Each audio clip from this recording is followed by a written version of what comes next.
Hello. Hello.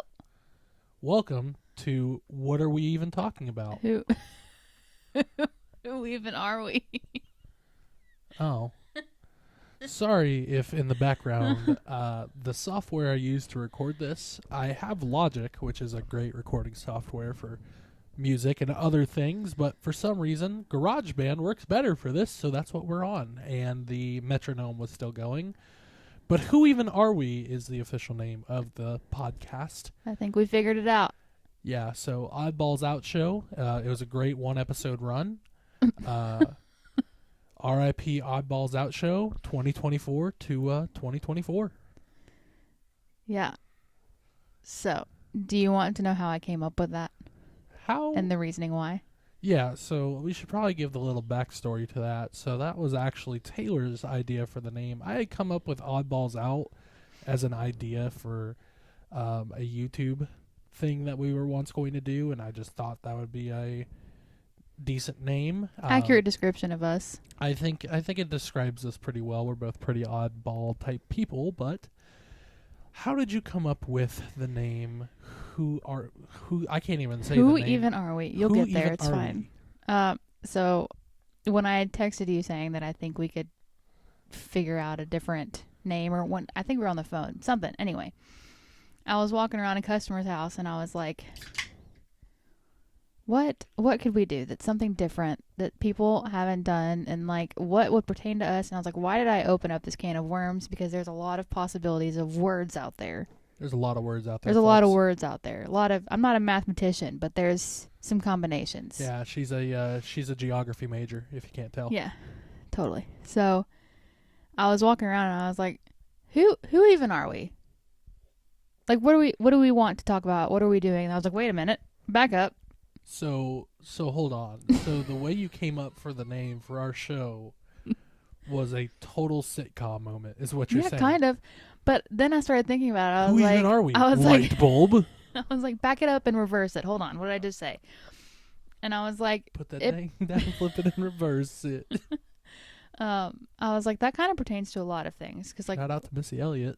we're still trying to figure out who we are as a couple, even 7 years later. Married with two Now daughters. like things have happened. We're also still trying to figure out who even are we as individuals, Fair. where we fit into society. Like it could just, the list could go on and on. So who even are we? who even are we? Is the official working and running title of the show. So there you go. Today's episode, we didn't really have anything planned. We just kind of were just going to start talking and see where the witch's road Yeah. takes us. I mean, you had a pretty rough day. It wasn't a. It was a medium day for me. Not great, not terrible. a little rainy and, outside. We rather enjoy this, I think. So It kind of lets us take our mind off of what's going on in the real world for a little while. And, you know, honestly, I think for us both as a couple, it's like, I think you mentioned this in the last episode, that it's given us some quality time together. yeah. Don't know why I said that in the radio announcer voice. It's given us some quality And time up together. Up next, Blink 182. Shout out to your favorite band. Shout out to my favorite band who we got to see in concert last year. Great show. Very packed house. Yep. Very cramped house. Yep. Never thought I would be looking at my phone saying, "Can we wrap this up?" Well, okay. They had two Openers. openers, Both were phenomenal. Shout out Kenny Hoopla and Turnstile. and so Blink didn't come on stage until like 9:30. My bedtime. No, 9:30 Central Time. My bedtime. We live in Eastern Time, so that was already like 2 hours past our bedtime. Like I Because said, my we're bedtime. old at heart. We're in bed We early. are old. It's actually our bedtime right now, probably. Yeah, probably. But the time change just happened, so it's It feels like it's 10 o'clock. it feels much, and that's something we could talk about, is just why does that 1 hour difference make such a difference? I don't know. But and it was rainy today, and I was up on the mountain all day, And so I was talking with my coworker, and I was like, I'm tired of it being dark at noon. I'm over it. And it's only been like 3 days. I'm tired of it being November and 75 degrees. I mean, I'm cool with it, but that's fine. It was a little muggy today. So did you have something to say? No, go ahead. Okay. So I came home trying to lighten the mood, and I was like, I think I want to start sourdough. She's officially turned into a Valley White girl, folks. You heard it here first. So here's the thing. I will admit I'm addicted to TikTok. Can confirm. Yeah. You do not even care one bit about that dumb app. No, I watch TikToks 2 weeks after they come out on TikTok on Instagram, like a civilized adult. No, like a Gen Xer. Yeah. Or yeah, that's probably accurate. I don't understand those terms. Like, I get millennial and I get like baby boomer, but like everything else don't understand, because like the baby boom happened. Like, what was that? I almost said post Civil War. I mean, there might have been post Civil War baby boom, but what I meant to refer to as was World War II in Korea. You're getting into stuff that I over my head. It might be over my head too. Please correct me if I'm wrong, but the baby boom generation was referring to that like 50s. That would be my grandmother, I believe. 50s, early 60s, post-war, pre-Vietnam era children. Yeah. But anyway, so I somehow have stumbled across, I think, well, to be fair, I enjoy baking. She likes bread. Well, I don't know. I also like bread. And so I've stumbled across that side of TikTok, and also being a millennial woman, I'm automatically in that group, I think. Valley White girls. Yeah. I grew up in the Valley. I'm allowed to say that, y'all. Don't come at me. So what I am a Valley didn't White girl. realize... I love pumpkin spice. It's so good. I hate pumpkin pie. Pumpkin spice, Starbucks, hit me up. What I didn't realize, so anytime I thought of sourdough, I just thought it's a loaf of bread, like what you typically buy, well, what you used to buy for your sandwich bread. Yeah, I kind of took a break from the sourdough for a minute there. I always come back to it.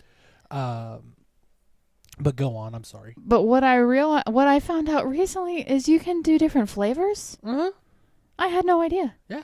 That's why I was like, why are so many of these women just wanting to make sourdough? Like, it's not even the best tasting bread. As a person from the San Francisco Bay Area where sourdough was initially created, I disagree to a certain extent, because my opinion is that the hierarchy of bread, especially sandwich bread, is sourdough, Dutch crunch, and Hawaiian bread. Well, I'm clearly not educated on the subject. But yeah, I saw videos recently of flavored sourdough bread, and I was like, excuse me, I'm in. What is this? Cinnamon roll? Well, do you know why they call it sourdough? Do you understand like why it's referred to as that, and why you have the starter? Sourdough. Right. So what happened, and I'm not I'm so dumb. I'm a baker, but like recreational. Like, I make really good cookies at Thanksgiving time, which I got to make those coming up in the next couple weeks. I don't know the whole history of it, but I don't know if it had something to do with the air in San Francisco, like just like sea level, whatever. But it's the fermentation process of the dough that makes it sourdough. The fermentation of course, the yeast and everything combined is what makes it that. So the reason you have the starter and you let the starter sit for a while is to give it that. You have to feed it flavor, right? You have to feed it like I don't know. You don't feed it after midnight because then it turns into a gremlin. I know that. The way people talk about it, like, so the way that TikTok works is you just go down a rabbit hole, kind of like YouTube.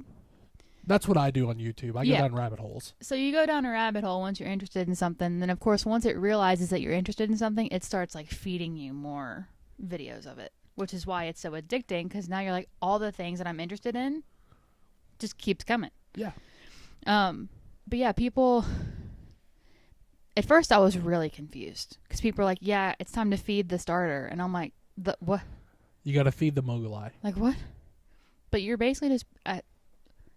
I could be wrong. She learned about it today, y'all. Give her a pass. No, I learned about it a little while back, but I'm just now like actually thinking about it. So I haven't like looked into it deeply to like understand it.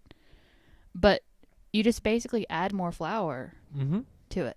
I say that like I know. I don't know anything. We have made bread twice, maybe 3 times. I've made bread a lot, but I make the same.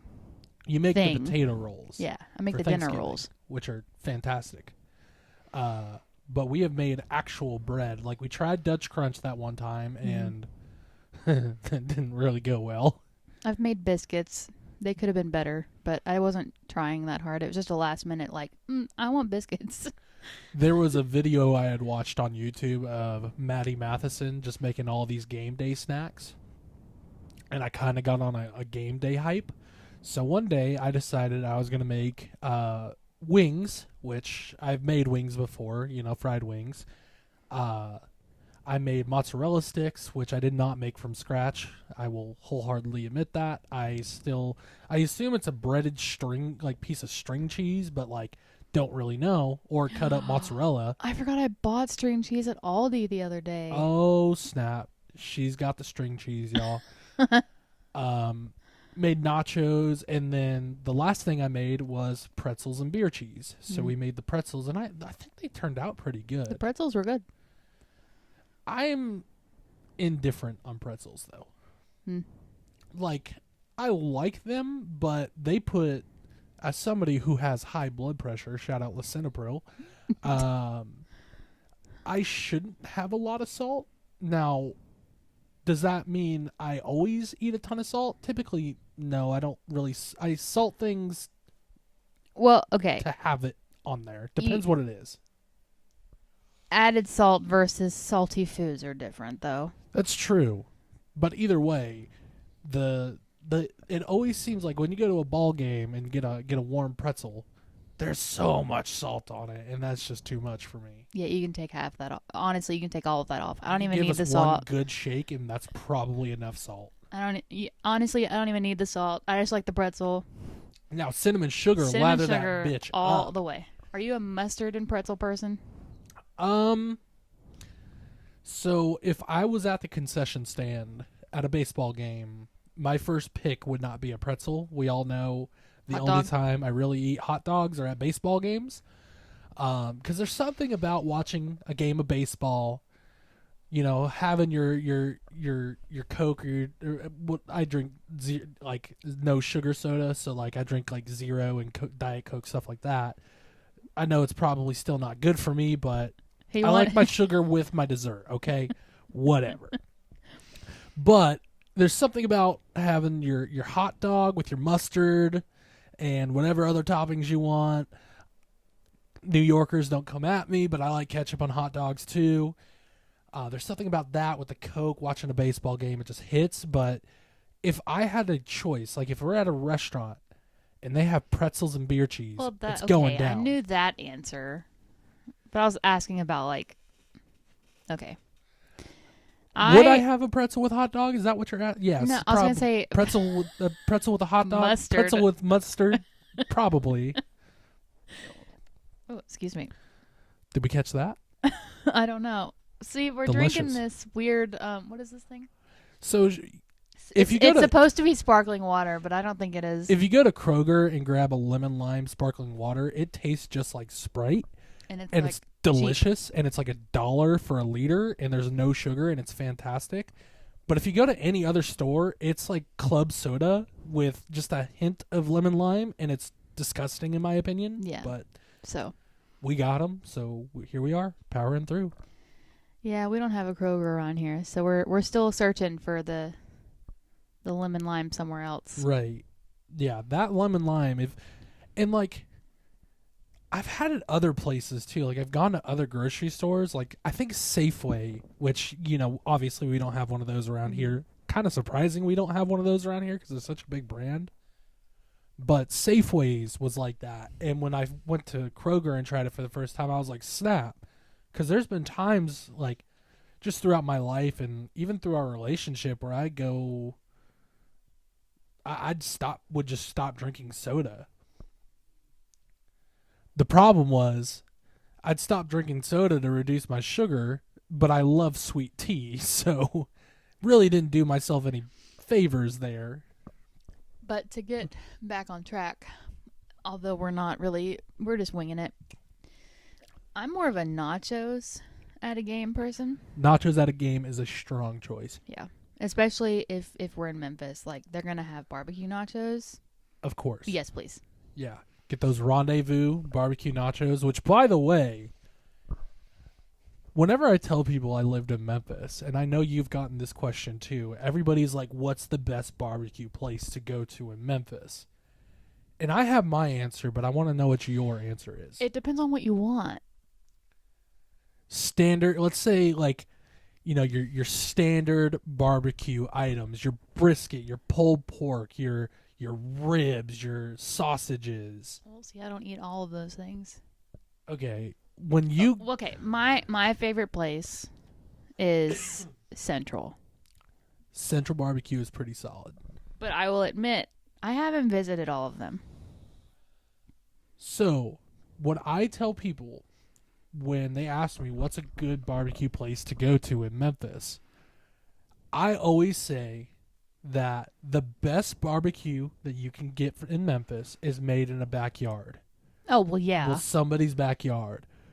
But if I had to give them two places to go to, definitely Central. The barbecue nachos at Central are fantastic. That's all I get there. I think you can get them on fries too, which is, I don't know if I've done that, but I definitely sign it up. The other place, and we've gone to this place a few times because I used to work by one, is One and Only. One and Only is like a fusion barbecue place. Like, they have kind of your Texas style barbecue, but they also do like your standard, you know, Memphis stuff, which I don't know if they're like a national brand. I don't think they're a national brand. They may just be regional. But One and Only, you go there, you get the barbecue quesadilla. You'll thank me later because Yeah. it's so good. The barbecue quesadilla is really good there. But the pro tip is you get the barbecue quesadilla, and then you get a cup of barbecue sauce to dip it into. You're a sauce person. I am a sauce person. I We am can talk a- about sauce for I'm a a while. not. I mean, certain things, yes, I need sauce, but I can do without it. Hot take, though. Let's be real on what our favorite barbecue place is. Jim and Nick's. Yeah, Jim and Eggs. And I was a little. It's a cardinal sin. I was a little heartbroken with myself when I realized that they were not a local They place. are not a local place. They have several locations. But that loaded barbecue baker has my heart. That barbecue baked potato is fantastic. The muffins, the cheese muffins there are so good. Now, if we're talking barbecue, you know, as people who, I lived in Memphis for a while. She's obviously, like we've talked about before, from the Memphis I've never area. been. She has not been to this place. She's actually correct. Oh. My favorite barbecue sauce, which is now, and you can get it at any grocery store, which I'm happy about because it's my favorite, is Kinder's barbecue sauce. The reason for that is my brother, when he was in high school, worked at Kinder's, so we would go there every once in a while, and, you know, he'd hook us up. And there's just something about their sauce. I've always loved it. And I'm, like she mentioned, I am definitely a sauce person. Y'all. Yeah. I'll Okay. let her tell you. So here's the thing. We are getting over an addiction of DoorDash. I think we can say that I think so. We haven't had DoorDash in a while. for reasons, but we're working through it. There is a whole, I don't even know what size Tupperware container that is. I mean, if you imagine if you cut up a full size watermelon, Yeah, it'd that's probably the fit in this size container. container this is. It's full, overflowing with mostly Chick-fil-A sauce. Mostly Chick-fil-A sauce. Chick-fil-A Friday. So Shout out Chick-fil-A. I could hate on them for it, but it is nice to know that if I ever want some honey mustard, Some good honey mustard. It's probably in that container You got somewhere. Not to mention that the what's Walmart's brand? Their brand name. Great Value. Great Value. Thank you. Great Value came out with a chicken tender dipping sauce that is I almost. keep finding bottles of that. Where are they coming from? I stocked up last time I was there. Like they're going out of business. So there is 1 bottle in the fridge and 3 bottles in the pantry You order extra sauce all the time. everywhere we go. All the time. It used to drive me crazy when we lived in Memphis and we didn't have a dishwasher, because you would put so much sauce on your plate and then not even use a quarter of it. And so then Sauced it's just sitting in the sink. Yeah, when we lived in Memphis, full transparency, our kitchen was not very big. So if you made one meal in our kitchen, the entire kitchen was filthy. The way that I have found to describe the size of this kitchen to people is the size of a normal bathroom. Like with a shower. Yeah. And on top of that, the washer and dryer was in there. So you would walk into the kitchen, you'd have to do past the oven. And then you had like a 4x4, and that might even be too big. Space. It was tiny. And then you had to do again, or do-si-do, whatever you want to say. There you go. I was like, something's wrong with that realized. word. You had to do-si-do the other side of the oven to get to the back part of the house, because for a while there, you had a giant sectional that blocked Yeah. one of the ways Look, to get things to the were back free. of the house. When things are free and you're a college student and you've always wanted a sectional, I was like, it might block off that door, but it's fine. We got ways around. But so not only was that kitchen small, there were 4 doors in that room. Yeah. You had the 2 entryways, the pantry, and then the back outside door. Yeah. So that kitchen sink, we had no dishwasher, obviously, because where? Our microwave didn't fit in our kitchen. This is true. My dad installed a bunch of cabinets and a countertop in the dining room just so I had more space. Yeah. I didn't know he installed those. Yeah, those came from an apartment job. Her dad is He's a plumber. he's a plumber. I think we could call him a master plumber. He is a master plumber. Does he have his? Yep. Okay, He's a master. He finally got his, because he didn't have his master for a while, but he was making master's money. I'm pretty sure he's a master. He's been a plumber for like 28 years. He's a master 29, plumber. yeah. Okay, How same old am I? difference. He's a master plumber. I thought he was. Anyway, Speaking the man's a genius. Speaking of stuff that we've gotten from plumbing jobs. So my dad, he is bilingual, which in construction fields comes in quite handy, especially in Memphis. So. And being a plumber for as long as he has been, he used to work a lot of apartment jobs, which basically what that entails is they decide to renovate apartment complexes. So that means pretty much gutting out everything and starting from scratch. Apartment and so everything. Some of these places had been renovated, not like full complexes, but sometimes like something would happen and they would have to renovate a couple apartments. So they still had fairly brand new cabinets, sinks, refrigerators, lightly used things, but they would have to rip it all back out anyway so that everything matched. And so, with that said, Dad took advantage. Yeah, and granted, with permission, he didn't just take them. No. Number one.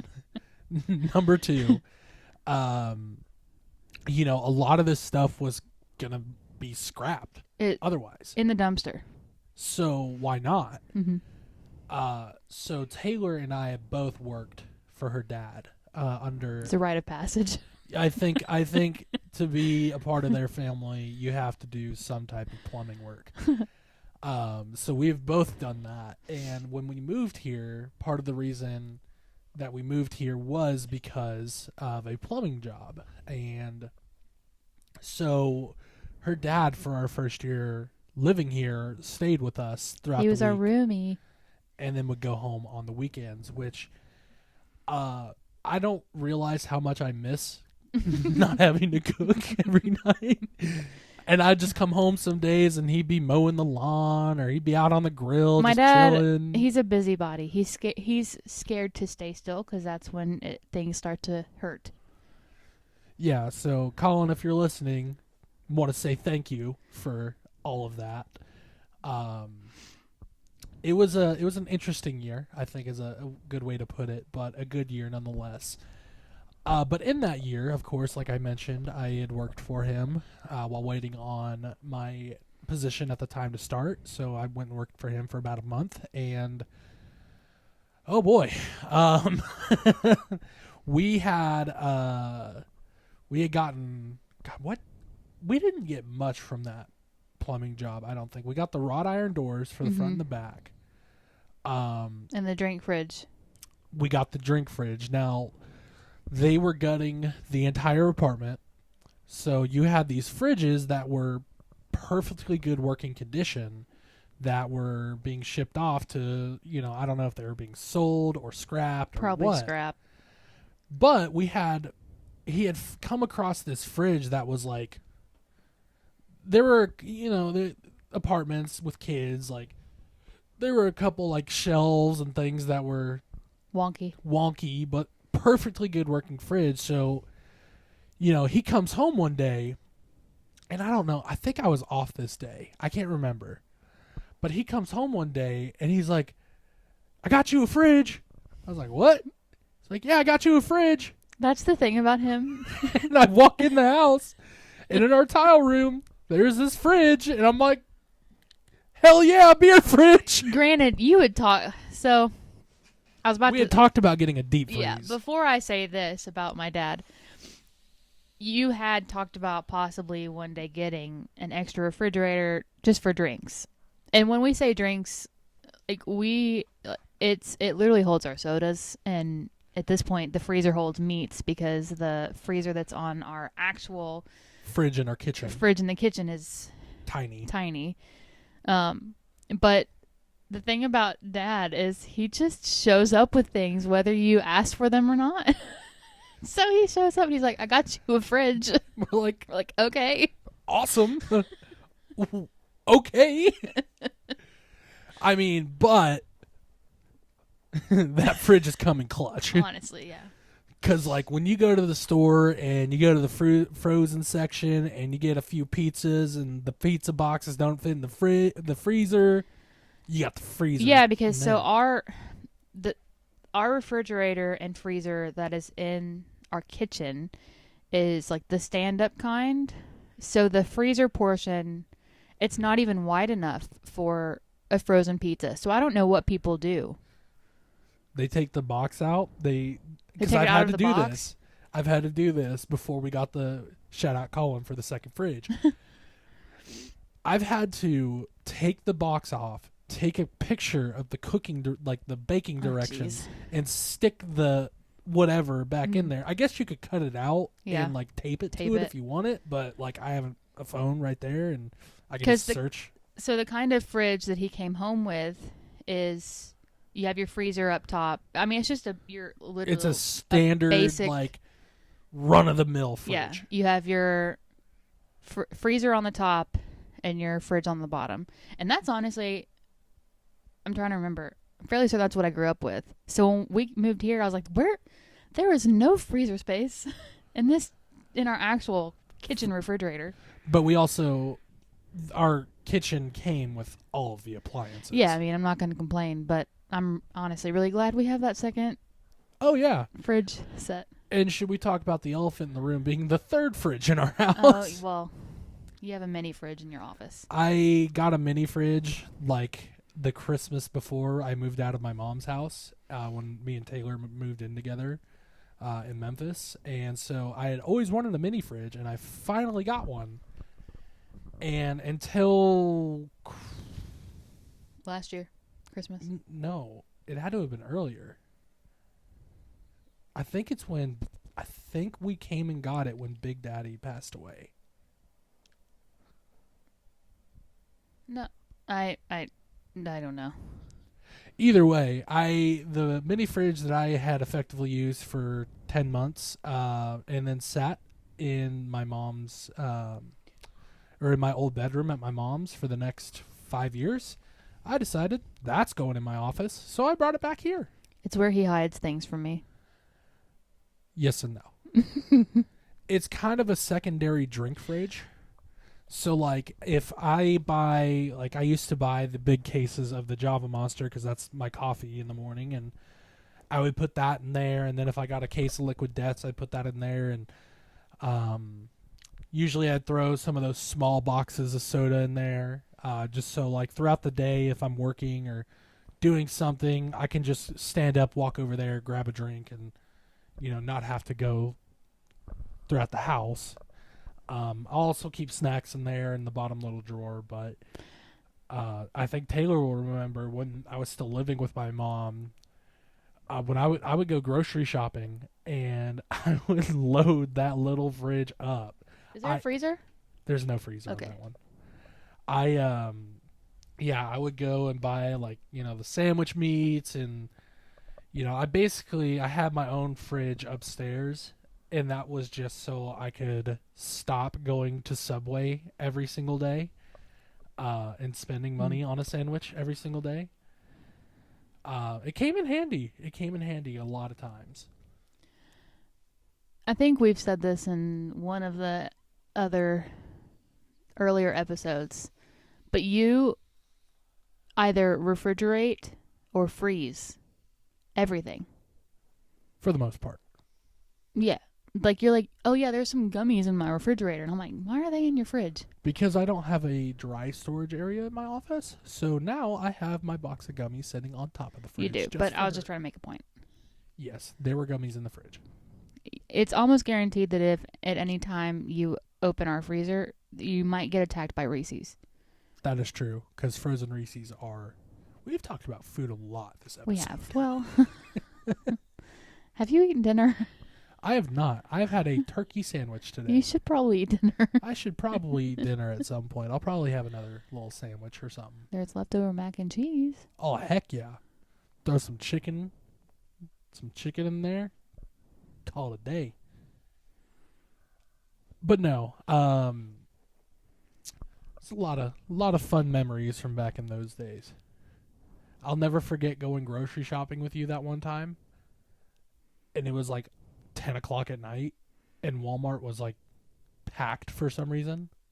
Yo, bring back the 24/7 grocery stores. Yeah, those were Not nice. that we ever go like so when I lived alone in Memphis, which this is probably, my grandmother used to yell at me for this, but the best time to go to Walmart was in the middle of the night. Heck yeah, it is. Do I suggest that for A young woman living in Memphis? a young woman in Memphis? Probably not. Probably not the best idea. But didn't have to deal with people. The same could not be said about the Kroger that was up the street from our house in Memphis. That was a mess. Yo, bring back All the time. Walgreens. Yeah, and then they closed the Walgreens down the Justice street. for Walgreens. Yeah, there used to be a Walgreens like right on the corner, like 3 streets Walking down. distance. You could reasonably walk there and back, and they closed it. No notice. I went in there one day after work, and it was bare ass empty, and I was like, they finna close this store. And lo and behold, a month later, it was closed. Which is wild. I mean, I hope that the pharmacy was warning people, because a lot of people got their meds from that Walgreens. Yeah. And it was a pretty busy Walgreens. I actually saw a news flashing or whatever you want, a news thing saying that a lot of Walgreens are about to close. And I'm like, I tell you, this one, I can't go through this again. No. This one better not close. Ours is a 24-hour one. I don't think they would shut that one I down. hope not, because... Well, I think it's the only 24-hour one in our town. Like, people who have local Dollar Generals get it.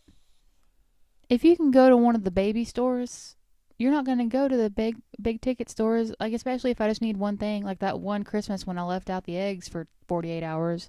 And we just needed some eggs. The only disadvantage to Walgreens is you're gonna pay, You gonna pay, but sometimes it's worth it. and I think that's how they get their nut, is the fact that, like, oh, you went to. I don't like that phrase. That's how they make their money. For those of you who aren't familiar with that terminology, getting your nut means getting your money. I assume that's what I meant, but I don't like it. I could make that term much worse, but we'll keep moving on. Well, that's where my brain went. But either way, they anticipate people coming in and remembering, oh yeah, I forgot to get maple syrup, or I forgot to grab coffee, or Do we have a Dollar General? oh wow, in our town. I'm sure there's one. Oh yeah. Is it over there by Harbor Freight? I think so. It's the store that's connected, and I want think to so. understand how those two. Yeah, there's a Harbor Freight and a Dollar General right next to each other, and it's one It's building. one building, but they're like corners. And if you've ever been into a Dollar General or a Harbor Freight, They're you pretty understand big they're pretty stores. So like, where not do, small. where do they go? I will say that is one thing that I've learned to appreciate here in recent years, where stores like Dollar General and Ollie's and Y'all, I've gotten them into bargain shopping. bargain stores are the best. That's what. My parents were really young when they had my brother and I, so obviously, money was not. It's tight. It was not existent. So we would just go thrift shopping. We wouldn't even buy anything half the time. We'd just be walking around. And half the time we go to places like Ollie's or other Discovery Outlet. Discovery Outlet, or I think they call it Mars in Yeah. Memphis or whatever. Top Dog. Something like that. Whenever we go there, we always wind up leaving with Something. whether we need it or not. And usually we leave with a lot of candy. Yeah. When you go in there and a bag of candies, $1 or $2 for a big ass bag, you go and buy it. I'm sitting on a coupon for Ollie's right now. Oh, that's dangerous. I know. That's dangerous. The only thing. So, I mean, my mom's big into clothes shopping, which I don't know why, because it's a nightmare for So awful. us. But we used to go to like my grandmother and I would make a day out of it, of just going to like Bargain Hunt, Goodwill, just hitting up all the bargain like clothes stores. Like Black Friday. It's what it felt like. But we don't really do that here. We've been to the Bargain Hunt here a couple times, and there's just nothing tickles our fancy. I think they're getting ready to open it's called BJ's. Is it the restaurant or? They said it's a member. I didn't look into it a whole lot, but it was like a member store. So I'm assuming like Costco or Sam's. Costco or Sam's Club. In the old Sears in the mall, like the local mall. So we talked in our last episode about nostalgia, and that's something I don't think we touched on, the fact of going to the mall, and I think we've touched on that in many episodes, but there are 2 malls near us. One is doing great. Yeah. It is thriving. The other one's holding on for dear life. The other one is very much so holding on for dear life. Yeah. There are restaurants around it. The library's over there. The local one of our local theaters is over there, so that's great. But you walk in that mall and you have a what is that store called? Bath and Body Works. You have a Bath and Body Works. That wasn't what I was thinking of. Dillard's. You have Dillard's. Macy's. Not Macy's. JCPenney. They don't have a Macy's or JCPenney at that mall. I'm just naming mall stores. You got me my shirts there once. Belk. Belk, there's the word. They have a Belk, which is the biggest store in that mall. We do, yeah. And then you have like some random like suit store that I bought a tie at thinking it was Dusty Blue, and it was not. But the gentleman there was very, very nice, and shout out to that store. Don't know the name, but shout out to him. But if you talk about the death of malls, like that is a prime example. But it sounds like they're putting a big ticket store in there, so they're trying to They're revive trying it. to come back. I mean, that Sears has been a Spirit Halloween since we've been here every year. Holy crap. Speaking of Spirit of Halloween, there are some places where they're removing the Spirit of Halloween stuff and they're making a Spirit of Christmas. Spirit Halloween. Huh? It's Spirit Halloween. Spirit? Oh. Yeah, there's what was no I saying? of. Oh, okay, whatever. They're making a Spirit Christmas out of it. You know, the crazy thing is about their business model is just like they are super inexpensive to put up. Like most stores cost like hundreds of thousands of dollars to stage. They do theirs for like $50,000, which is wild. And then they just hire seasonal employees. And then once Halloween's up, because you know they open up like late August, early September. They run through October, and then once it's done, they close up shop and everything goes back into storage. It's like they were never there. But bring on the Spirit Christmas. Spirit of Christmas. People were commenting and saying, "I'm mad they didn't say Christmas spirit, but I'll let it pass." Yeah. They missed an opportunity. Well, I'm sure the Spirit of Christmas is copywritten too. Could you imagine how much fun that would be? Can you imagine how expensive that is? Because Spirit Halloween, love ya, haven't been in one of your stores in a very long time, but they're not cheap. I guess when you're only open 2 months out of a 12-month year, then yeah, I feel like it's mostly costumes, though. Well, it's costumes, it's decorations, it's everything. Speaking of costumes, when was the last time you were in a Party City? Ooh. Because that used to be the spot for costumes.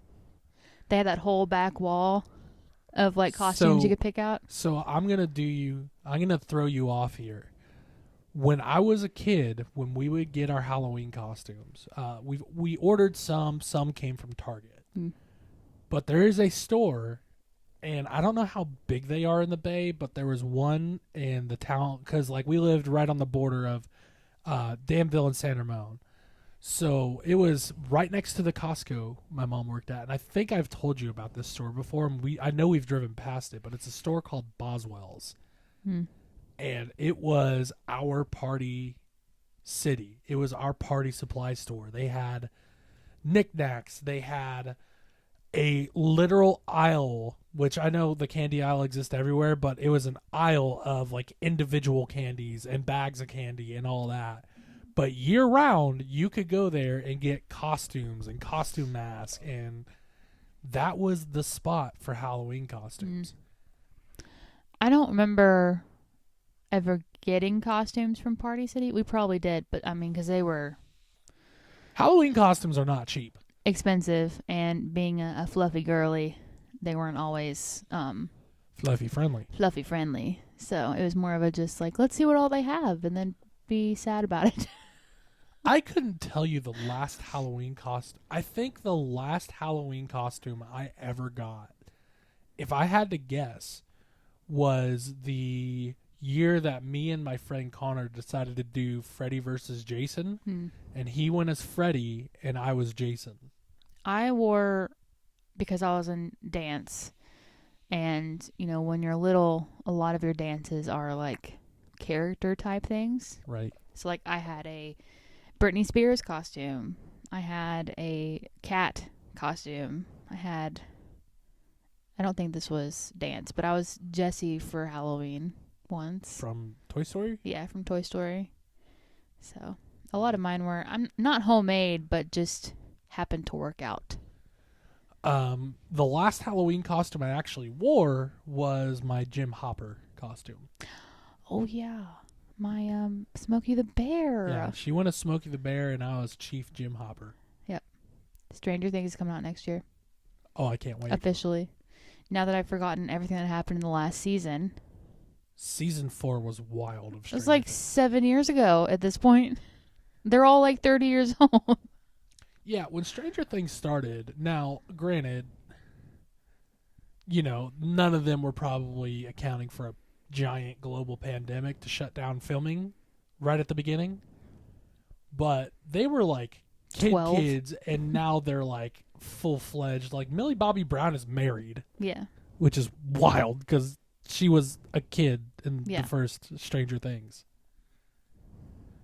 So, shout out the Duffler brothers for Yeah. Stranger Things. I hope that people can follow our ADHD skippity bops. Yeah, no, They're all connected. In some way, shape, or form. They are connected. Was there ever a Halloween costume that you wanted to be but you never were? There was a period of time where I was like, I want to be something scary, but I never was. And then, of course, as somebody who never watched scary movies, like, what would I even be? But what would I wear? No. I mean, of course, being a teenager and watching people do like the slutty costumes was like, Ew. part of me wishes I could pull something like that off, but once again, Not ew. they're not. They are fluffy friendly nowadays, but they were not back then. Not. And also, not my in those parents days. probably would have Yeah, I don't slapped me silly I don't see Colin and Tammy if going I for wore that. something like that. But no, not really. Nothing. I have some that I regret. I was Flo for Halloween once, Oh boy. and that was a legit homemade costume. Like, my little 16-year-old self tried to create it, and then I tried to make. That was when Mr. Big Bucks was in the Flo commercials. I tried to make that costume for Trevor, and it was it. I hate seeing those pictures still to this day. Oh wow. I hate that I did that. I had homemade costumes when I was younger. Like, I remember there's a picture somewhere of when I went as a pirate. The one costume that I wanted to be but never was Jango Fett from Star Wars. I don't think you know who I'm talking about. I've heard the name. Think of Mando. Yeah, I It's mean, basically his that. last name was Fett, so I assumed he was in. It's Boba Fett's dad. Okay, I was like, I'm assuming he's in relation to. Because I grew up Boba on the Fett. prequels. Yeah. So, like, Boba Fett was in the prequels, but Jango Fett was in the prequels, but Boba was in the original trilogy. And now with the Book of Boba Fett and Mandalorian, obviously, Boba Fett's made a comeback and is a badass character. But I wanted to be that so bad, and I never was. I was Darth Vader. I remember being Darth Vader for Halloween. That was a lot of fun. Trying to think of other costumes. I was probably Batman at some point, because Batman was like my favorite hero growing up. Maybe Spider-Man. I don't know. I don't know. I look back now and I remember thinking like, oh, like Halloween was like this big time, and like your costume has got to be like this, that, or the other, and I don't even remember half of them. I think my favorite costume is still Smokey. Shout out Jim Hopper. I can't think of his actual name, the actor's name. Mark? I don't know. I don't know. I don't think it's Mark. I don't remember. P.S. By the way, update from the previous episode where Taylor said that Facebook was a Christian brand. I was wrong. It has been confirmed that it was a way for Harvard students to connect with other Harvard students. That was how it was intended. Then it blew up, and He woke up the next day and there were more than just Harvard students. So, for all of you holding on hope out there that it was a Christian website, I truly don't think I was purposefully lying to my mom. I think I was misinformed. She might ground you. She might. No, I really don't. I really thought it was. Well, one of your traits that I am not trying to be like attack or whatever, but you can be a touch gullible. Really? I didn't think so. In some aspects. Well, you've all are. met my mom and my grandmother, so We all are to a certain extent. I'm also. I was not a sheltered kid. She sheltered herself. I chose to shelter myself, so that was probably I chose a difference. not to. I didn't want to hear about all the things people were talking about at school. You remember? Do you know how many conversations from high school I actually remember? Not many.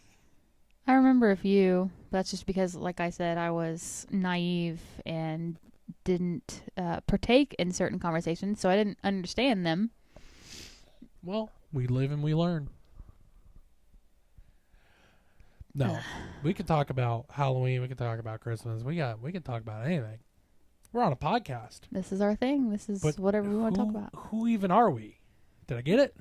You did. Oh, wow, I did it. I figured it out, y'all. It only took however long we've been recording this episode for, but I got it. I had a thought, and I just lost the thought. I had a dream once. You probably don't even know that movie. No. Is it a Disney movie? It's Tangled. Well, I didn't even get to guess. They only have 100 billion. I had a dream once. Speaking of Disney, Malicious, mean, and scary. My snare could curdle dairy. she's in her own little universe. I'm over here watching our big boy dream away. Made the mistake of staying up way too late watching the election, and now I'm holding on for dear life today. There's the can of worms that. Yeah, well, I we didn't. talked about I didn't, not opening. I didn't open it. I just stated a fact. I stayed up until midnight, knowing I had to work the next day, and now here it is 8:00, and I'm like, I feel it now, Mr. Krabs. Are you feeling it now, Mr. Krabs? But what were you going to bring up? Well, I mean, I guess on the topic of the election, we had both stayed up and watched as the results came in, and the results are what they are.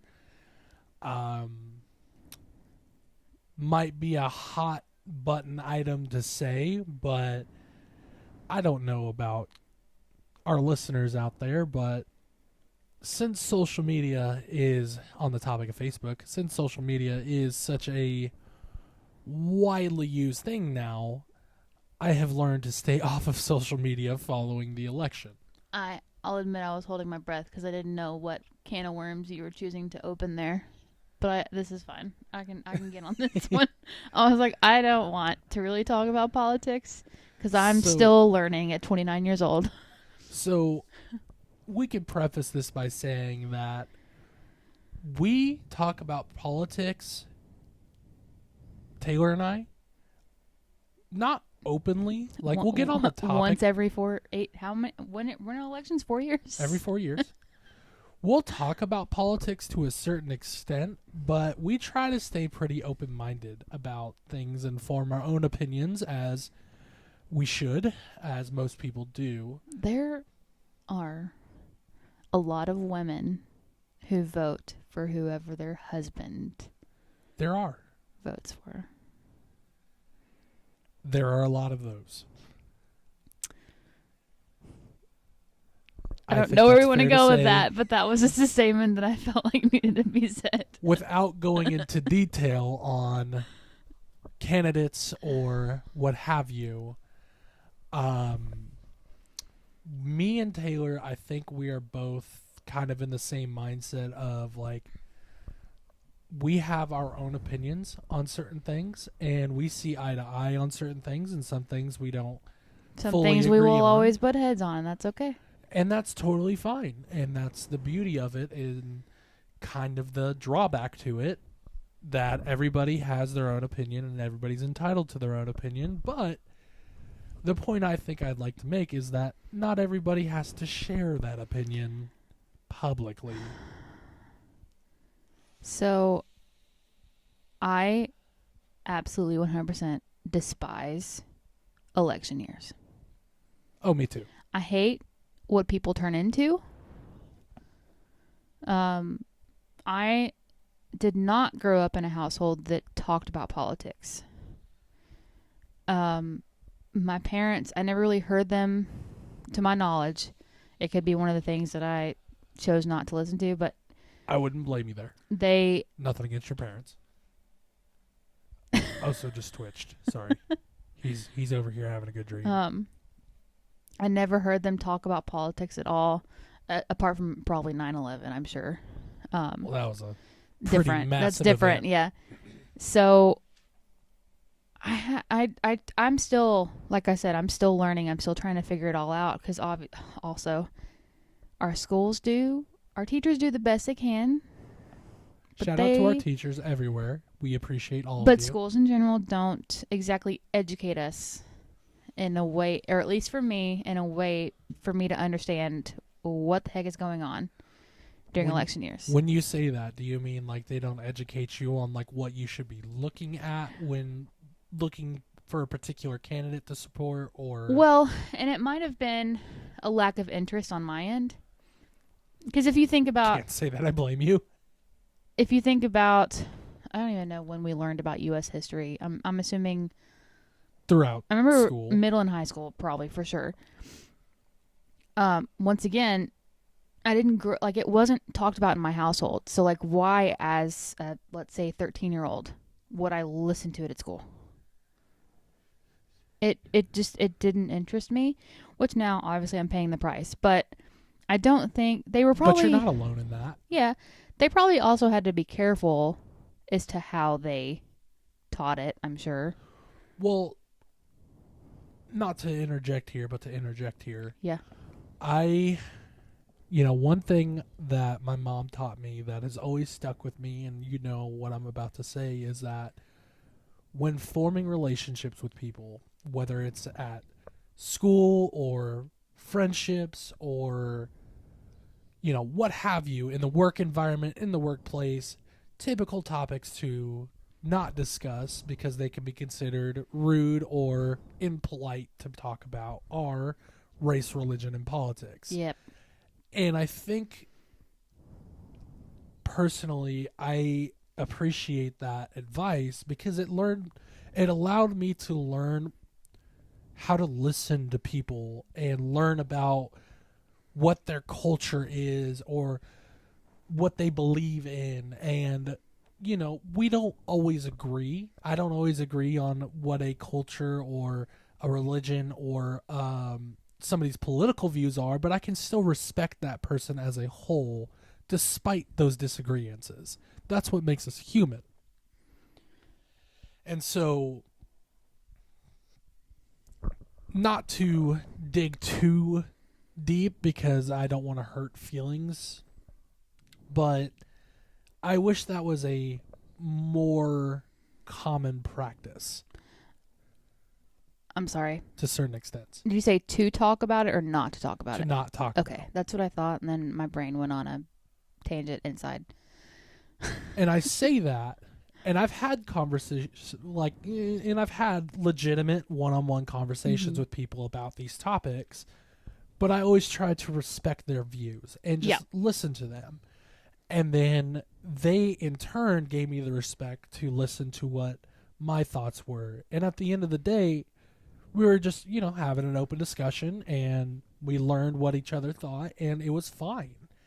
I've had discussions with, I don't want to say a lot of people, but many people about those topics, and some of it is just trying to understand, like, hey, why do you think the way you think? Like, what led you to make that decision?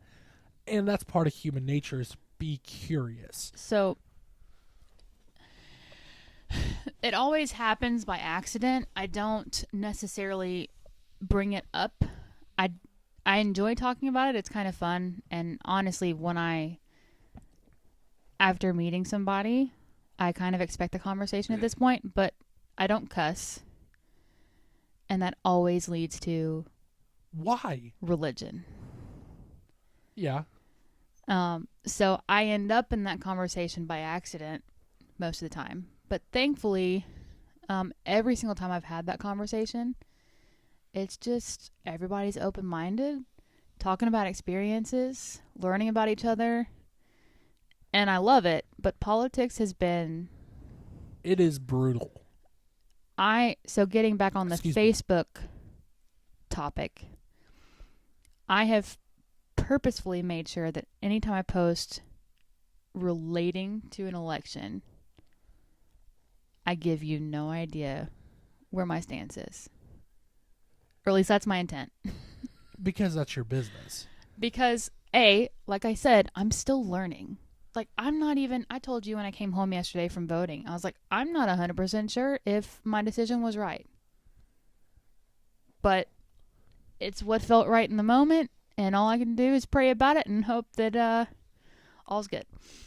You know, and I've had people ask me, and typically, like Taylor mentioned, the topic gets broached in a lot of modern conversations because it's what a lot of people our age, I guess, tend to talk about. And a lot of people just want to express their feelings and beliefs, and typically the place that most commonly happens is work and around family. When I'm at work, I've had people bring it up and ask me straight up, who do you support? And my response is always the same. And I would always say, hey, you're welcome to talk about it. You're welcome to express your feelings on whatever. But I'm in my place of business right now. I'm representing my, XYZ company. They hired me to do a job and to not like, basically I'm on work time. Yeah. It's not a topic that I'll talk about on company time. If you caught me on the street and wanted to ask me a question, we could talk about it. But in my current status where I'm at right now, I would prefer not to bring up my beliefs on company time. Yeah. Something along those lines. And, 9 times out of 10, I'm sure I've had one or two people out there who are like, well, who even are you? There it is again. Told you. It keeps coming up. But most people are understanding about that. Yeah. They're like, okay, I understand you're on company time. I get it. Family can be a little bit more touchy because you're not on company time when you're with your family. But I tend to try to let them just say what they got to say, hear them out, nod my head and listen, throw a couple words out there, and, because Smile and wave, boys. Smile and wave. I have known some people who were very invested into politics, and that's their choice. That's totally fine. I tend to look at things on paper and try to form my own opinions. And there aren't many people out there who I'll share those opinions with. But I also understand that they have the right to disagree with my opinion because my opinion is my own. And on the topic of Facebook, and the reason why I've pretty much avoided it like the plague today is because not everybody is able to let things go, per se. A lot. And we're trying to be as respectful as possible here, and not step on any toes or offend anybody. In this day and time, a lot of people are feeling personally attacked by who people vote for. So it's not...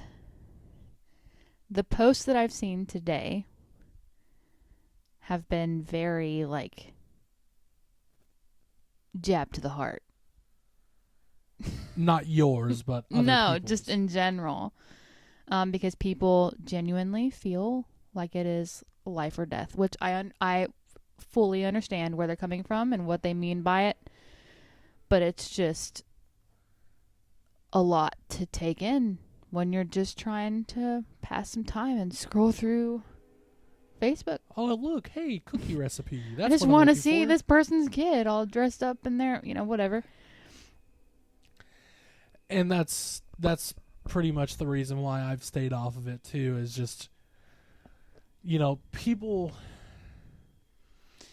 I think especially nowadays, is they feel the way they feel, Mm-hmm. and if you don't feel that way, You're wrong. you're wrong. And I'm kind of generalizing here when I say that, but looking at the facts, again, just looking at it on a sheet of paper, that's what it boils down to. And for those listening, support who you support. Support the causes that you believe in. Believe in what you want to believe in. Follow the religion you want to follow. Do what makes you happy. At the end of the day, that's what's most important, is your happiness. But somebody selected on a ballot, or the religion that somebody chooses to follow, or the things that people choose to identify with, are theirs their own. And there is a way to be respectful and respectfully disagree with somebody without personally attacking them. I also want to point out that just because somebody may vote for someone doesn't mean that they agree with 100% of the things that candidate might stand for. It could just mean they agree with more of what they talked about. Sometimes you gotta make a pro and con list. Yeah, you really do. And I will be the first to say I am not a fan of politicians. I think if you are, then there is something sickening about making a particular politician your entire personality. I'll generalize there. You can come to your own conclusion. I think that's just silly, but that's my opinion. If that's how you feel, then hey, more power to you. yeah, this election has just hit different. This was a very big one. And I think all of America watched this one very closely. Yeah. Given the state of where we are right now, I think it's fair to say that everybody can agree that there needed to be some changes. There are so many big ticket issues happening all at once. Right. And it's overwhelming. And it causes very strong opinions, which it should. I mean, like I said, these are big ticket issues. And but some people see things differently than others. Yeah, I hate the hate. Yeah, I don't like the personal attacking on people for what they choose to do. But it all goes back to, like I said, that's that principle my mom taught me. I wish it was a more... And I believe at one time it could have been. Back in her day, those were things that just weren't... You talked about it behind closed doors, and you just respected people. And social media is great to certain extents. There are things I love about it. There are things that I'm not a big fan of when it comes to social media, but ultimately we all use it. And I would just say be open-minded. Allow people to believe in what they believe in, and there is absolutely nothing wrong with supporting the person you support, regardless of who that may be. The problem is people don't listen to hear anymore. They listen to respond. So as soon as you say who you're voting for, or even try to go into why you voted for them, they immediately black out and just go into defense mode without hearing the rest of what you have to say. And that's the problem. People need to listen to understand versus listen to respond. And I think that's a fair point to make. And hopefully, just making this caveat again, we're not out to tell you. We don't know nothing. Who even are we? Who even are we? We're not trying to tell you how you should feel, think, act, who you should believe in, what you should support. None of that. We're just kind of speaking general terms here. But the election did happen yesterday. The victor was announced, and the results are what they are, and we'll see what the next 4 years have to hold. I just think, what would Jesus do? Turn water into wine. Drink a lot of wine. Make sourdough bread. No, I spew love, not hate. It's like a hippie, but there's a reason why that movement was very popular in the 60s. So beautiful. The Summer of Love, everybody. Shout out to our people who were there for the Summer of Love. I was going to say older people, but I didn't want to be mean. Shout out to those elderlies. Shout out to the geriatrics. That was a topic we swore we were not going to get into. We were not going to go down that rabbit hole, but I think we generalized enough. And again, we just want to see our country be happy. I just want to get back to make everyone normal. Whatever normal is nowadays. I don't know. I don't think normal is a thing anymore. I think that's always going to be some type of wonky. To certain extents, again. But just know that we're a safe space. We are two very open-minded people, and we believe that you're allowed to want what you want, believe what you want to believe. Go get it, sister. So, brother.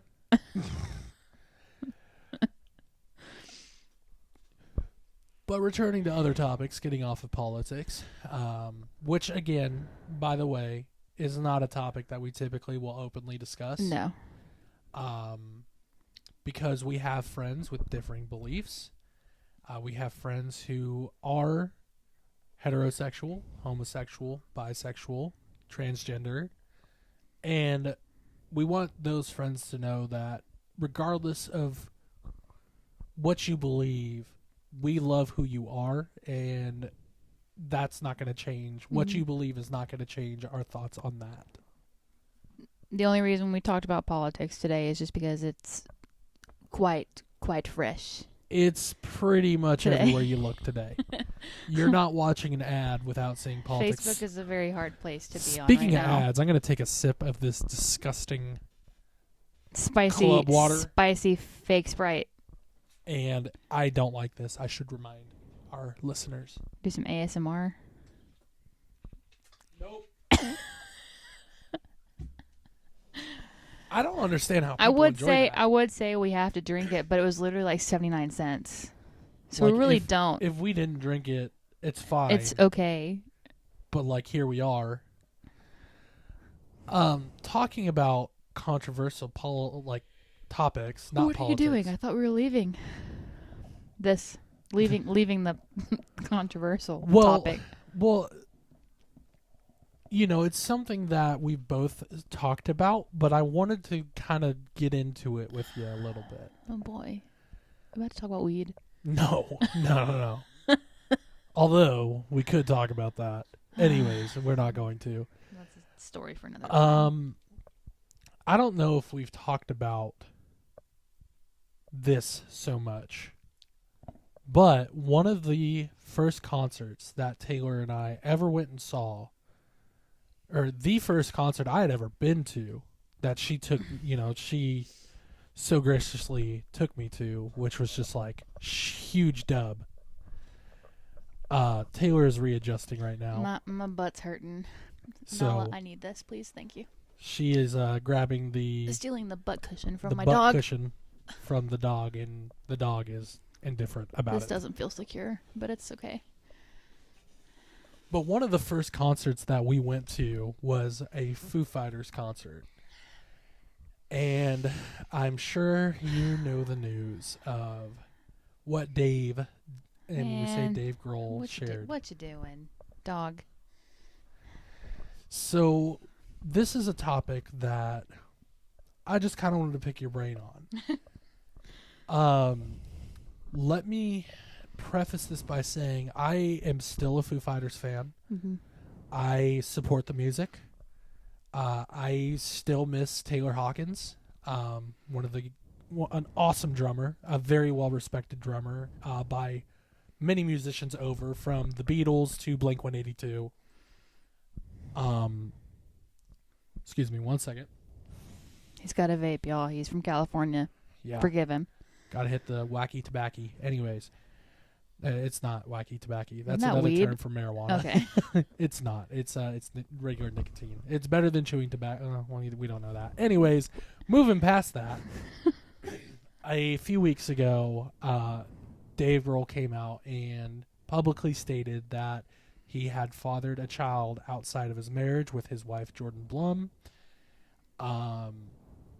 and came out and basically said that, like we said, he fathered a child outside of his marriage and admitted to what he did and said he wanted to try to work on things with his family and that he was going to be there to support the new child.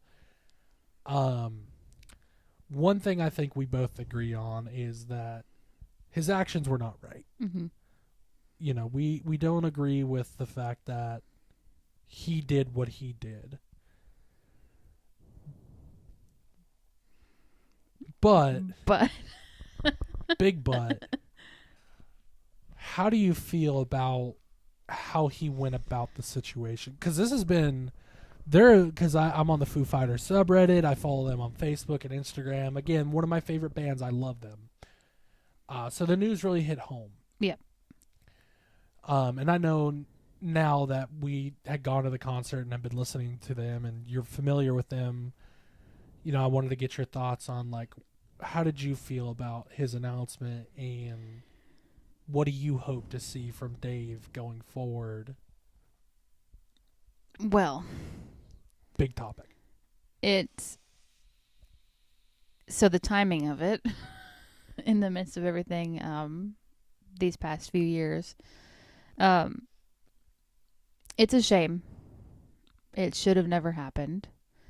But I do have a sense of respect, in a way, for him owning up to it, because I can't imagine. They have a huge fan base. They've been around for a long time. 29 years? And he's been around for Much even longer. Because he was obviously the drummer of Nirvana and Scream. And so that was a big risk to come out with that. So he earned a little bit of respect back, I guess, from everything, just for being a man and owning up to it, and being what I assume is straightforward. Also, kudos to his wife for, I'm assuming, willing to work it out with him. We'll get into it. Okay. I don't know much about it. I just saw the headline They're and was like, "Oh, bands, great!" Not one of her favorite bands. Yeah, so I'll I fill do her like in. them. Like, I consider myself a fan, but I don't dive deep into. Like, I could tell you all the Foo Fighters names. I could tell you previous you do bands that for most a of them lot have of played. people. I just don't do that. I'm a music person. I am a huge music person. But did you want to finish your thought? And I can. Oh, fill in no, the it's blanks. fine. Yeah, you can go ahead. So, obviously, like she mentioned, the timing was. Sorry, a little bit of frog in my throat. The timing was took everybody by surprise. Yeah. As we know, a couple years ago, we lost, as I mentioned, Taylor Hawkins. And for Dave, I can only imagine how difficult that time was. Obviously with the tragic passing of Kurt in '94, that was very hard on Dave. And of course, I don't want to speak for Dave at all. Like, he is his own person. I can only imagine how difficult it was to lose Taylor, because they were best friends. Yeah. And Taylor was a guy who was just very well respected, but like all of us, had his struggles and his pitfalls and demons and things like that. And as you mentioned, the Foo Fighters do have a very, very big following. They have been a band for pretty much 30 years and have put out #1 records and platinum hits. And, you know, one of the songs we chose to walk into, or matter of fact, the song that we chose to walk into our wedding reception to was when the album Concrete Gold came out. That's the year Taylor and I started dating, and there was a song called Run on that album, and it's a great song. I highly, if you haven't listened to it, Run by the Foo Fighters, fantastic song, Concrete and Gold 2017. We chose to walk into our wedding to that song. And again, we talked about it in the wedding To the reception. episode. That reception, we talked about it in that episode. The playlist was hard. We had about 5 different songs, and we wound up with that one. I think that was a good choice. But the news shocked everybody, and there were a lot of mixed reactions and a lot of emotions Yeah. when all of that came out, because Dave has had this persona, and I think to a certain extent it is still him, Mm-hmm. that he is this family guy. Yeah. Just like, you know, He's dad. he is a dad. Quite literally. He is the rock dad that every dad wants to be. He is the rock star.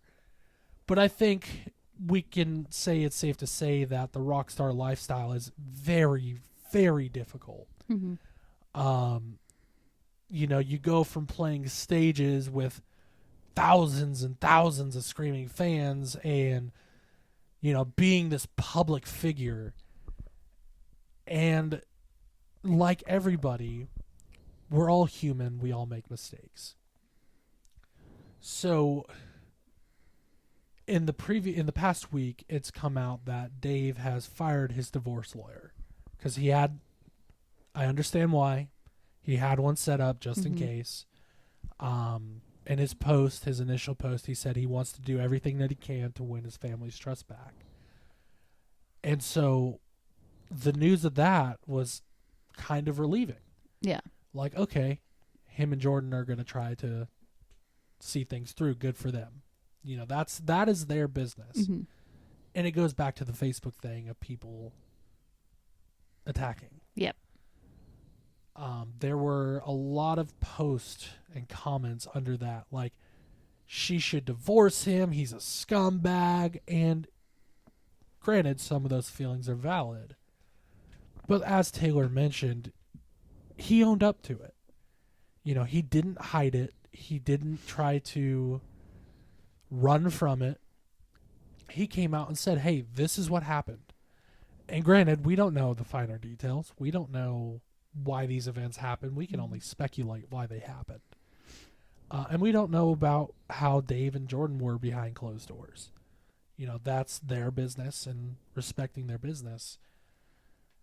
It definitely took me by surprise, but I commented on that post and said, you know what? Like,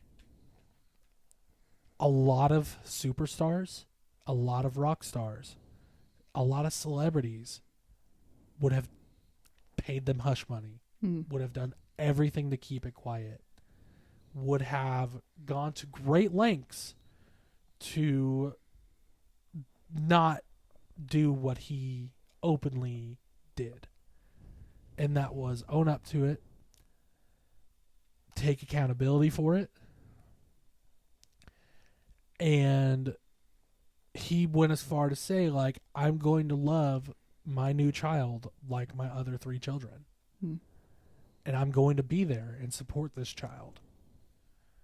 So I respect him for that. I respect him because let's face it, none of us like owning up to mistakes. It is hard to admit that you did wrong. It is very difficult. And I remember hearing, I think, Bert Kreischer talk about what a fan is. Mm-hmm. And to give a synopsis, he basically said, like, when you're on the downfall, I'm on the downfall. When you're at a high, I'm at a high. Yeah. Like, I support you. You are my person. And for me personally, Dave is one of those people for me. I don't agree with his actions. You know, I don't agree with what he did. I wouldn't condone that on anybody. But I do respect the fact that he came out and said what he said. So I was smiling at you a couple times through that, and it's just because I know what a hard no, obviously cheating is, but like that is a very firm boundary of yours. So it is kind of funny to listen to you. I don't want to say excuse it because you're not excusing it, but it's No. just like it felt like you took a different side to it. I don't know how to explain it, but I think you know what I'm trying to say. Mm-hmm. Because like cheating is such a I'll never understand it, and I don't think you will either. But yeah, I can't imagine how scary that probably was just to even. I keep looking up because his book is like right there, Yeah. so his face is like hello. The Storyteller by Dave Grohl, great book. So, I mean, like I said, there's a little bit of respect there just because he owned up to it and he's trying to do, what he can. But the whole situation it stinks. It sucks. It stinks. It is a crap situation, and Especially for somebody who, like I assume, has had a pretty clean track record. I don't know. I'm not as big of a fan, but like as far as he's pretty much dad to everybody. For the last like 15, maybe 20 years, yes, Yeah. he has stepped out of relationships before. Mm. And as Taylor mentioned, cheating is just no. Which it should be. Just Right. want to make that clear, but it's been voiced a lot. I've always been under the opinion, if I'm not enough, tell me and leave me before you do anything. I will respect you if you would just come out and say, hey, I'm not happy. I found something that makes me happy. I'm sorry. This is over. Yeah. Because at least you had the wherewithal to say, hey, you know what? Instead of cheating, I'm going to end things first. And again, I don't condone what Dave did. I don't agree with it. And, I hope that he learns, and it sounds like he's trying to learn from this mistake. But I feel it would have been different if he tried to go the other route and hide it. Yeah. With the way that the media is, the way the media skews things. Somebody would have found out, and it would have just been 20 times worse. Or the mother would have potentially leaked it. And yeah. For him to come out and just say it, that I know that took some balls. Yep. And I know he probably got his ass rimmed for it. Yeah. A lot. As he should. As he should. Again, we're not condoning what he did, but I will say I'm still a Foo Fighters fan. I still listen to them. Mm-hmm. The Foo Fighters are more than Dave Grohl. And it goes into the same topic, talking about music, with Emily, the new singer for Linkin Park. There are some things that she believes in that I don't agree with, but that's fine, as we talked about earlier. I love Linkin Park. I grew up on them. I will sing the praises of Linkin Park till the end of days, but there's a lot of people out there being like, you should have renamed the band. Like, Linkin Park will always have Chester. And I think the thing that is almost frustrating to me about that is that they're not trying to replace Chester, in my opinion. Yeah. I think they just want to be a band again. Yeah. Just trying to move forward. Create and find closure. It's not like they're recreating all the old songs with her. They're not re-recording Hybrid Theory with Emily. Sure, they'll play some songs from Hybrid Theory with her, but, I think, and a coworker of mine kind of said it best. He said, the thing that I always liked about Linkin Park was they never stuck to the same thing. They always tried something new. And to me, this is just another iteration of them trying something new. Yeah. Yeah, they could have gone with a different band name or whatever, but they want that legacy to continue. And one of the biggest people who spoke out about it was Chester's son, who felt that way, and his feelings again are valid. He feels, like, why are you doing this? Whatever. I don't want to say I disagree with him, but I'm excited to see what From Zero holds. I'm excited for the record. I'm excited to hear it. And just, and from the songs they've released so far, we've talked about them. We've listened to them. Heavy as the Crown is a phenomenal song. And this could be a whole episode on its own, just talking music. Yeah. I hope that Dave and Jordan, his wife, are able to work through this and get through this difficult time. If they're not able to, I understand that as well. It's interesting to hear your view on that, because I think we're kind of on the same page there, like, Yeah.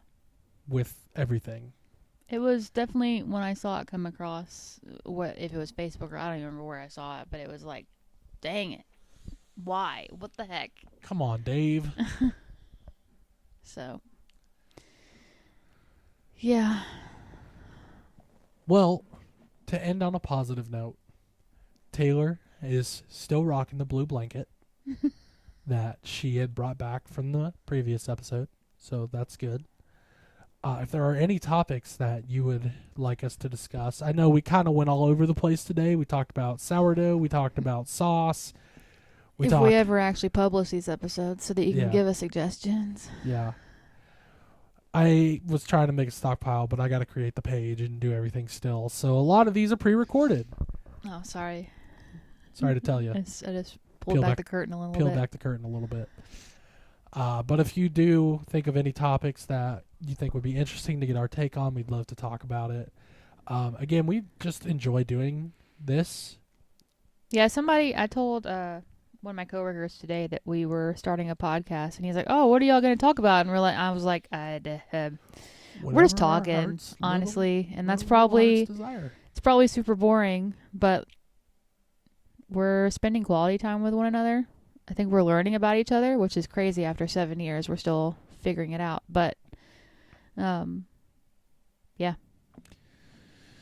Yeah, it's just, it's something that I think we both enjoy. And Taylor mentioned the quality time. That's very important. And it kind of lets me fill that creative space that I've always been a creative person. We talked about YouTube yesterday, and I was on YouTube before Google owned it. I was on YouTube before ads were a thing on YouTube. I have seen that platform. I'm sure this will end up on YouTube in some way, shape, or form. So I've seen this platform or that platform, wherever you're choosing to listen to or from, through many iterations. And since YouTube came out, it kind of sparked this creative side of me. Yeah. And it's something that whatever the medium is, whether it's recording a podcast, recording music, playing music, recording a video, taking pictures, doing graphic design, writing a story, that's something I'm embarking on, is writing a story that I've had in my mind for a long time, and I wrote it and recorded it and put it out there, and now I'm going through it and adding detail, and it brings me joy and brings me happiness, and being together brings Taylor joy and us happiness, and should say it brings me joy too. It sounds kind of bad. I hate it. No. Clearly not. Anyways, it allows me to fill that side of me, and who knows, maybe someday we'll do something with it. Maybe someday it'll take off and we'll have a fan base. Maybe it won't, but we're not It's doing it. fun. We're not doing, I think that's not why we're doing it. I don't think we're doing it for the, as the youngins would say, the clout or the fame or the money. We're doing it just because it makes us happy. Yeah. I'll shout out one of the podcasts that I listen to. It's called Nobody's Listening, Right? And it's literally just like, it's a married couple, and they're just sitting here talking as if nobody's listening. They're talking about their days, talking about things that have happened recently, and honestly, they have a lot that happens throughout the day. It's kind of funny, but that's kind of what it feels like here. We're just talking. Pretty much. I listen to the Steve-O podcast, and Steve-O has been another guy who's just like kind of been an inspiration to me. He really just he went all the way down. Mm-hmm. He was at rock bottom, and now you look at him, and he's engaged, and he has a soon-to-be wife, and he has his animal rescue, and he's been clean for so long, and it's just an inspirational thing to me to just see somebody like that who struggled and now is trying to help others and do unto people as he once done to himself. And that, I love listening to his podcast, and I love listening to Bert and Tom Segura talk. And for me, it's just like it allows me to fill that creative part of me that, not everybody gets to do. Some people lose that passion, and, after, again, recent events that have happened in our lives, it's one of those things that I was like, I need to just do it. Yeah. Forget the money, forget the fame, the clout, whatever. Just, I'm writing an entire book, and I'm doing it because I want to do it. Yeah, I'm going to send it off to publishers or what have you once everything's said and done. But, if I sell 5 copies or if I sell 5 million copies, I'll buy a copy. I can say I did. I set out, I put my mind to it, and I did it. I'll end with a quote from Steve Harvey. If you give up, the only guarantee is that it'll never happen. Mm-hmm. So go for it. That's not an exact quote, but I summarized a little bit. There's a Disney quote. Remember, it all started with a mouse. It did. The dream is free, the journey is not. John Maxwell. Anyways, right. We have talked for a while. Thank you so much if you have listened up to this point. If you enjoy what you hear, like the whatever platform you're on, video, content, whatever. We're not sure subscribe, yet. follow, whatever. We're not sure what this is going to go out on yet. So thank you for listening to us. This has been Pat and Taylor from what I already forgot that. Who even are we? Who even are we? Yeah. I should just put something up on the screen. Yes, to we can remind remember me. until we get it. Gotta take some notes, have some cliff notes. But thank you for listening, and we hope you enjoyed this episode, and we will catch you next time. Peace out.